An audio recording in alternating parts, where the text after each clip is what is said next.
Herkese selamlar. Bugün sizlerle Emek Product'un klavyesini inceleyeceğiz. Mekanik klavyesi Blueswitch'li. Şimdi bu klavyede ben bu klavyeyi aslına bakarsanız çok sevdim. Ama bazı tuşları böyle içine giriyor ve çıkmıyor. Hani böyle bazı videolar da izledim mekanik klavye tamiriyle falan. Mesela bakın. Görüyor musun? K'ya basıyorum. Böyle içinde falan kalıyor yani. Biraz sıkıntı açıkçası.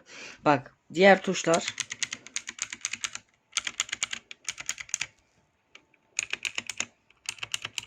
güzelce ses çıkarıyor ama I ve K tuşu böyle içine kalıyor.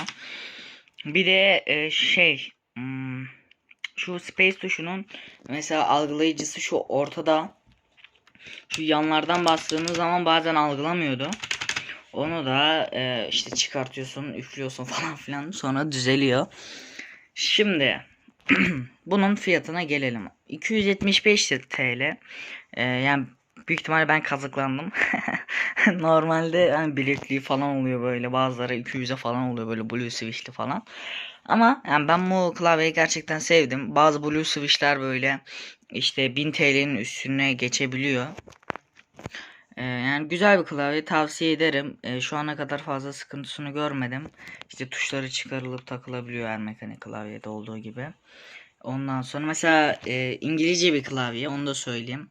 İşte bazı Türkçe şeyler yok. Mesela normalde şeyinin mesela atıyorum burada olması gerekiyorsa yumuşak R diyordum. Yumuşak G'nin burada olması gerekiyorsa bunları bastığınızda gene yazıyor. Ama işte sadece burada yumuşak G falan yazmıyor yani. Böyle ışıklı parantez marantez var buralarda. Şurada FN ve insert'e bastığımız zaman böyle renk değişebiliyor.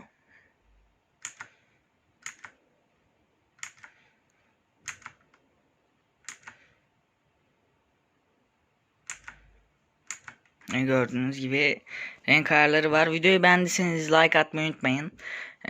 Bu arada bu kanal daha yeni olduğu için abone olursanız çok sevinirim gerçekten. Kendinize bakın, hoşçakalın ve bay bay.